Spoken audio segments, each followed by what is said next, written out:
সাকিব ভাই is becoming buddy to us, like উনি daily উনি এখন আমাদের ফ্রেন্ড হয়ে গেছে। ভাই আর আমি প্রতিদিনই কোনো না কোনো নতুন ইনস্ট্রুমেন্ট, কোনো না কোনো নতুন মিউজিশিয়ান, এগুলি নিয়ে আমরা আড্ডা মারি। অ্যান্ড উনি ট্রাই করতেছে, অনেক হার্ডওয়ার্ক করতেছে। একটা রকস্টারের জীবনের গল্প, এই জীবনের গল্পে আপনার আমার যেমন জীবনের গল্প হতে পারে, এবং এই রকস্টারেরও একটা জীবনের গল্প। ঢালিউডের শীর্ষ তারকা শাকিব খানকে নতুন অবতারে বড় পর্দায় হাজির করছেন নির্মাতা আজমান রুশো। বলছি রকস্টার সিনেমার কথা, চলছে শুটিং যজ্ঞ, এবং এই মুহূর্তে আমাদের সাথে এই নির্মাতা রয়েছেন। আমরা জানবো রকস্টার সম্পর্কে, কোথা থেকে এই ভাবনা আসলো এবং প্রস্তুতি কেমন চলছে, সব মিলিয়ে একটা আড্ডা হবে। আজমান রুশো আমাদের সাথে রয়েছেন। প্রথমে ওয়েলকাম করছি ৭১ টেলিভিশনে। কেমন আছেন? হ্যাঁ, আম গুড, ভালো। আপনি কেমন আছেন? আমি আলহামদুলিল্লাহ ভালো আছি। রকস্টারের শুটিং চলছে, প্রথমে মালয়েশিয়া হয়ে এখন বাংলাদেশের শুটিং চলছে। কোন পর্যায়ে আছে একটু জানতে চাই, এবং সোফার এক্সপিরিয়েন্স একটু জানতে চাই। চলতেছে shooting. We had a finished pre production, then shooting শুরু করলাম মালয়েশিয়া থেকে, এখন আবার বাংলাদেশে শুরু করছি। চলতেছে শ্যুট, আলহামদুলিল্লাহ, সোফার সো গুড।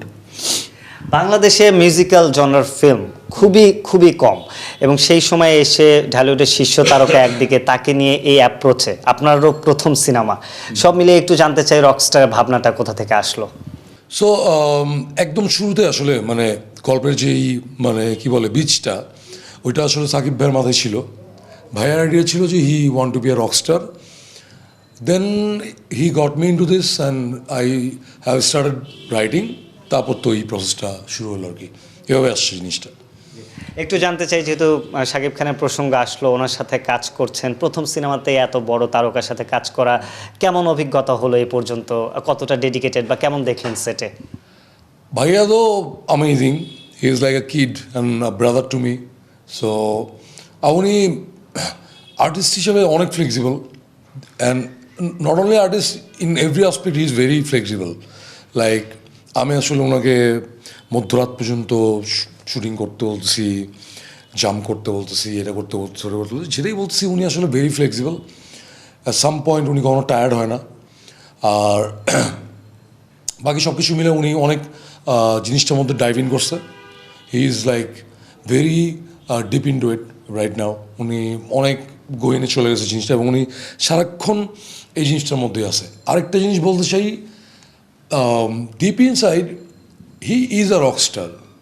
মানে উনি তো নিজে আসলে একটা রকস্টার। সো উনার আসলে আমার কাছে মনে হচ্ছে ওনার যে অরিজিনাল যেই জোনটা, ওইটা যদি একটু টাচ করতে পারি, ওই পালসটা যদি একটু ক্লিক করতে পারি, then I think my job is halfway ডান।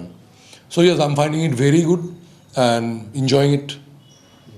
একটু জানতে চাই যে শাকিব খানের সাথে কাজ করবার আগে ওনার সম্পর্কে কেমন ধারণা ছিল, এবং যখন কাজ করতে গেলেন বা ওনাকে এই অবতারে দেখাও যায়নি, যখন এই প্রিপারেশনগুলো চলছিল, বা ওনার লুকটাও প্রকাশ করেছেন আপনার শাকিব খানের জন্মদিনে, সেটা নিয়েও আলোচনা হচ্ছে। এই যে লুক টেস্ট করা, তাকে এই ক্যারেক্টারে ফিট করা, সব মিলিয়ে ওনার সাথে এক্সপিরিয়েন্স, কেমিস্ট্রিটা আপনার কেমন হচ্ছে?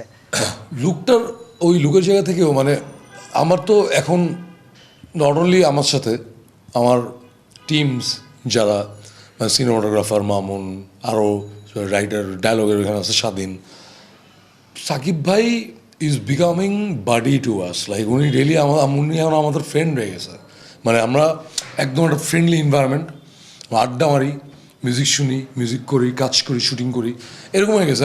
উনি একদম পার্ট অফ আ টিম। উনি পা থেকে মাথা পর্যন্ত জিনিসটার মধ্যে ইনভলভড। উনি প্রত্যেকটা মানুষের সাথে পার্সোনালি ডিল করে। মানে রুশোকে যেমন বলে রুশো চল এটা করি, উনি এরকম সব জায়গাতেই হচ্ছে উনি ঠিক আছে, একটু সবার সাথেই ওই ভাইভটা ম্যাচ করাটা, ওই জোনটা ঢুকাটা, উনি আসলে পুরাটার মধ্যে একদমই ইনভলভ। আমরা পুরাটা একটা টিমের মতো কাজটা করতেছি। সো দ্যাটস ওয়াই জিনিসটা অনেক মজা হইতেছে, মানে অনেক হ্যাপি মুডে সবাই করতেছেন। ভাইয়া is finding it, I think ভাইয়া is finding it so good. উনি আসলে নতুন নতুন জিনিসপত্র এক্সপিরিয়েন্স করতেছে, নতুন নতুন জিনিস করার ট্রাই করতেছে, এটাতে উনিও অনেক মজা পাইতেছে অ্যাজ ফার আমি দেখতেছি আর কি। আমরা যতদূর জানি যে রকস্টার মুভিতে একটা রোমান্টিক অ্যাঙ্গেল থাকবে, এবং যেহেতু মিউজিক্যাল একটা জার্নি, একটা রকস্টারের জার্নিও দেখানো হবে, এবং আমরা সামাজিক মাধ্যমে বরাতে জেনেছি যে শাকিব খানের বিপরীতে সাবিলা নূর রয়েছে। একটু জানতে চাই, ওনাকে যুক্ত করবার পরিকল্পনাটা আপনার ছিল নাকি শাকিব খানের দিক থেকে ছিল, বা ওই ক্যারেক্টারে কতটা ফিট, সব মিলে যে সাবিলা নূর সম্পর্কে বলেন কিছু।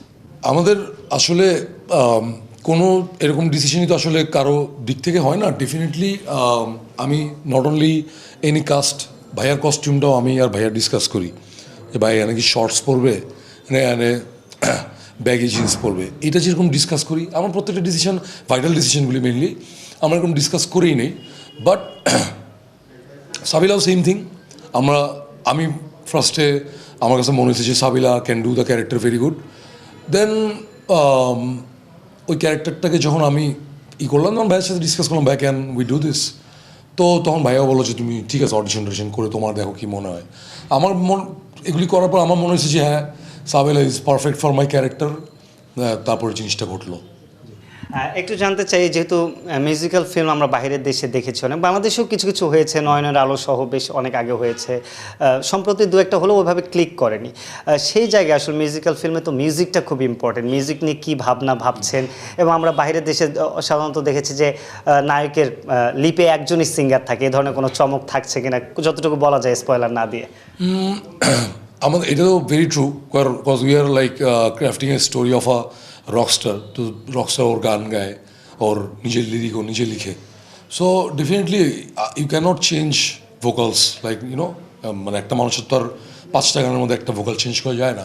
So yes, definitely will have one guy যে আসলে পুরো প্লেব্যাকটা করবে। আর গানের ব্যাপারে বলতে চাই যে হ্যাঁ, এই গান, এই লিরিকটা ওগুলোই লেখে আসলে, লিরিক্স যেগুলি ওর ভিতরে চলতে থাকে, যেই ফিলোসফিটা ওর ভিতরে থাকে, যেই ফিলিংটা ওর ভিতরে রাইট অ্যাট দিস মোমেন্ট যেটা গ্রো করে, ওইটাই আসলে ও লিখে। সো গানগুলো আসলে ওর ভিতরের মানুষটার প্রতিচ্ছবি অ্যান্ড ফিলিং। বাইরের দেশের অ্যাক্টরদের দেখে যে একটু মিউজিশিয়ানের ক্যারেক্টার হলে ইনস্ট্রুমেন্ট শেখে বা এরকম, বা আমাদের আগেও বিভিন্ন সিনেমা একটু হাসাহাসি হয়েছে যে গিটারের কর্ড হয়তো আর ঠিকভাবে ধরেনি, সেই ক্ষেত্রে আলাদা কোনো প্রস্তুতি নেওয়া হচ্ছে কিনা? ডেফিনেটলি ভাইয়া অনেক হার্ডওয়ার্ক করতেছে সব ইনস্ট্রুমেন্ট নিয়ে। আমি ডেলি ওনার সাথে মিউজিশিয়ান বিভিন্ন স্টুডিওতে আড্ডা মারতেছি। হ্যাঁ, আড্ডা মারতে ওইসব জায়গায় কাজ করতেছি। তো ভাইয়ার আমি প্রতিদিনই কোনো না কোনো নতুন ইনস্ট্রুমেন্ট, কোনো না কোনো নতুন মিউজিশিয়ান, এগুলি নিয়ে আমরা আড্ডা মারি। অ্যান্ড উনি ট্রাই করতেছে, অনেক হার্ডওয়ার্ক করতেছে। সো বাকি যে ম্যাজিকটা থাকবে, ওই ম্যাজিকটা সিনেমা হলে। একটু ছোট করে তাও জানতে চাই যে পর্দায় যখন উনি কোনো ইনস্ট্রুমেন্ট প্লে করবে, সেটা কি রিয়েলিস্টিক লাগবে কিনা? রিয়েলিস্টিক না লেগে তো আসলে আর উপায় নাই, মানে আর তো মানে মেঘি তো ফেক তো আর করা যাবে না। So we are trying for that. আরেকটু জানতে চাই যে আপনার সিনেমার বিষয় নিয়ে, যে আসলে রকস্টারের গল্পের জার্নিটা কেমন হবে, স্পয়লার না দিয়ে যতটুকু বলা যায় যে কোন বিষয়টি আসলে তুলে ধরতে চাচ্ছেন? So it's a story of life. এটা আসলে মানুষের একটা রকস্টারের জীবনের গল্প। এই জীবনের গল্পে আপনার আমার যেমন জীবনের গল্প হতে পারে, এবং এই রকস্টারেরও একটা জীবনের গল্প। এই জীবনটা এরকম গল্প যেন মানে এই গল্পে আসলে মানুষ আছে, এটা মানুষের যে জীবনের গল্প, ফ্যামিলি আছে, এখানে লাভ আছে, এখানে পাওয়া আছে, না পাওয়া আছে, এখানে ট্র্যাজেডি আছে অনেক ধরনের। একটা মানুষের জীবনে যা যা মানে যত ধরনের ট্র্যাজিক জিনিসপত্র ঘটতে পারে, এরকম জিনিসপত্র আছে। So at the end of the day it's a story of life. আমাদের দর্শকদের মধ্যে একটা প্রবণতা আছে যে কোনো কিছু একটু সাদৃশ্য হলেই সেটাকে একটা কপি বলে দেওয়ার, একটা বা কপি তকমা দেওয়ার একটা নেতিবাচক প্রবণতা বলা যায় আছে। রকস্টার নিয়ে যেহেতু বাইরের দেশে কাজ হয়েছে, সম্প্রতি বলিউডেও বেশ কিছু কাজ হয়েছে মিউজিক্যাল ক্যারেক্টার নিয়ে, বা হলিউডে তো হয়ই। আপনার কোনো ইন্সপিরেশনের জায়গা আছে কিনা, বা থাকলে সেটা যদি একটু পরিষ্কার করে বলেন। So for me, my inspiration not only for this film, আমার সারা জীবনের ইন্সপিরেশনই ছিল real life rockstars. Because I told you before, I was a musician before directing. So when I was a musician, I have watched a lot of documentaries of international rockstars like Jim Morrison, Elvis Presley, Kurt Cobain, Snoop, Doctor Dre, Chester, Kanye West নতুন অনেক দারুণ level Rockstar লাগে আমার কাছে, Drake, weekend, তারপর আরও অনেক আছে এরকম। So I have been through their life. ওদেরকে তো সামনাসামনি এক্সপিরিয়েন্স করার মতো সুযোগ তো আর পৃথিবীতে নাই, বাট ওদের জীবন, ওদের ডকুমেন্টারিজ দেখে, ওদের গান শুনে, লিরিক বোঝার চেষ্টা করে আমি ইন্সপায়ার হইতাম আমার সারা জীবন ধরেই। সো এই সিনেমার ক্ষেত্রেও জিনিসটা ব্যতিক্রম হয় নাই। যখন আমি এই গল্পটার ফার্স্ট কল পাইছি, তখন then I was like okay, it's a short, মানে আমার যেটা নিয়ে আমি সারা জীবন যেগুলো নিয়ে ঘাটছি, ওই টপিকের উপর সিনেমা বানানোর কল আসছে আমার কাছে, and this is my first cinema. So it's a short. I started revising those stories, যেগুলি আমি আগে যেসব করতাম, যেই ওদের লাইফ যে ঘাটতাম। স্নুপের অনেক মজার মজার ঘটনা আছে, চেস্টারের লাইফে অনেক পেন আছে, কার্ট কোবেনের লাইফে অনেক রোম্যান্স আছে। এই সব কিছু আবার ওগুলি স্টাডি করা শুরু করলাম। সো আমি আসলে এই সব কিছুকে নিজের ভিতরে ধারণ করে একটা কিছু বের করার ট্রাই করছি, but not any cinema.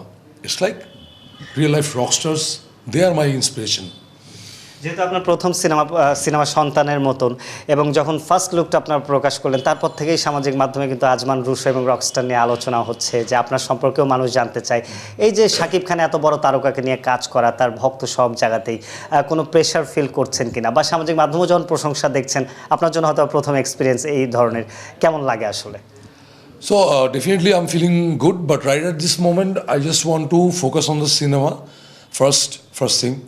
So এটার জন্য একটু সোশ্যাল মিডিয়াতে একটু কম আছে, বাট দেখতেছি, অবশ্যই দেখতেছি, আর আমি এনজয়িং ইট। আমার অনেক ভালো লাগতেছে যারা ভালো বলতেছে। ডেফিনেটলি আমার ক্রিয়েশনকে যখন মানুষ প্রশংসা করে, আমার আর্টটাকে যখন মানুষ ভ্যালু করে, আম লাভিং ইট। আমার অনেক ভালো লাগতেছে, বাট আমার কোনো প্রেশার নাই, জিরো প্রেশার। আমি কোনো প্রেশার নিচ্ছি না, আমি জাস্ট ফোকাস করতেছি and I am just enjoying every bit of it. আমি এই পুরা মানে প্রসেসটার মজা নিচ্ছি just, and I am just loving it. আমার অনেক খারাপ লাগবে সিনেমাটা শেষ হয়ে গেলে। একটু আজমান রুশো সম্পর্কে জানতে চাই, যে আগে কি কি করেছেন কাজ, একটু দর্শকরা জানতে চাই আপনাকে নিয়ে। আমি long time before jumping into film industry I was A musician. আমি মিউজিক করতাম। তারপর মিউজিক চলাকালীন সময়ই আমি কি করতেন, কোন ইনস্ট্রুমেন্ট প্লে করতেন নাকি ভোকাল ছিল? I was vocal and lyricist. এমনি টুকটাক গিটার বাজাই, but I was vocal and lyricist. আমি আমার নিজের লিরিক লিখতাম। সো তারপর ওই দিক থেকে আমি হচ্ছে আমার কিছু সিনেমা আছে, like I want to name like Blood Diamond and কিদা দিদি সিটি অফ গড। ইয়াস, এই দুইটা সিনেমা দেখার পর আমার কাছে I was like, and also আমাদের দেশের মনপুরা, এই সিনেমাগুলি দেখার পর আমার কাছে মনে হচ্ছে যে man, I have to make cinema. তারপর আমি আসলে খুঁজে টুজে তারপর অ্যাসিস্ট্যান্ট ডিরেকশন শুরু করি বিজ্ঞাপনে। তো বিজ্ঞাপনে একটা লম্বা সময় ধরে আমি অ্যাসিস্ট করি, প্রায় 8-9 বছর হবে। Then I started directing in advertising since 2018। তারপর অনেক লম্বা সময় ধরে, লম্বা সময় বলতে আবার ছোটোই, মানে এই 2025 পর্যন্ত টানা অ্যাডভার্টাইজিং বানাইছি। আমার ঝুলিতে অনেক ভালো ভালো অ্যাডভার্টাইজিং, লাইক অনেক ভালো ভালো কিছু ক্লায়েন্টদের সাথে কাজ করা আছে, কিছু দারুণ কিছু এজেন্সির সাথে কাজ করা হয়েছে এই পর্যন্ত, এবং সামনে আরও অনেক জীবন কাজ করবো ওনাদের সাথে। I love my industry. তো এগুলি করার পরে দেন এই সিনেমাটা শুরু করলাম ফার্স্ট। সো আমাদের সিনেমাটা 2025-এ একদম লাস্টের দিকে গিয়ে হচ্ছে লক হয়েছে। দেন স্টার্টেড ডুইং দিস। এই তো। সর্বশেষ একটু দর্শকদের উদ্দেশ্যে যদি রকস্টার নিয়ে বলবার থাকে, যেহেতু ঈদুল আজহায় আসছে এবং শাকিব খানের সিনেমা অলরেডি রকস্টার নিয়ে মানুষের মধ্যে একটা হাইপ চলে আসছে, অনেক বেশি প্রত্যাশা, সব মিলিয়ে যদি একটু দর্শকদের উদ্দেশ্যে ক্যামেরায় কিছু বলবার থাকে। So it's a story of life. আপনারা সবাই রকস্টার, আমরা সবাই এভরি ফিল্ডে, যে যার ফিল্ডে রকস্টার। সবাই প্লিজ রকস্টার দেখতে আসেন, একসাথে চিল করবো। Thank you. অসংখ্য ধন্যবাদ আপনাকে। দর্শক, আমরা এতক্ষণ কথা বলছিলাম রিয়েল লাইফ রকস্টার আজমান রুশোর সাথে। তার কাঁধে চড়ে শাকিব খানকে তিনি এই রকস্টার অবতারে নিয়ে আসছেন রকস্টার মুভিতে ঈদুল আজহায়।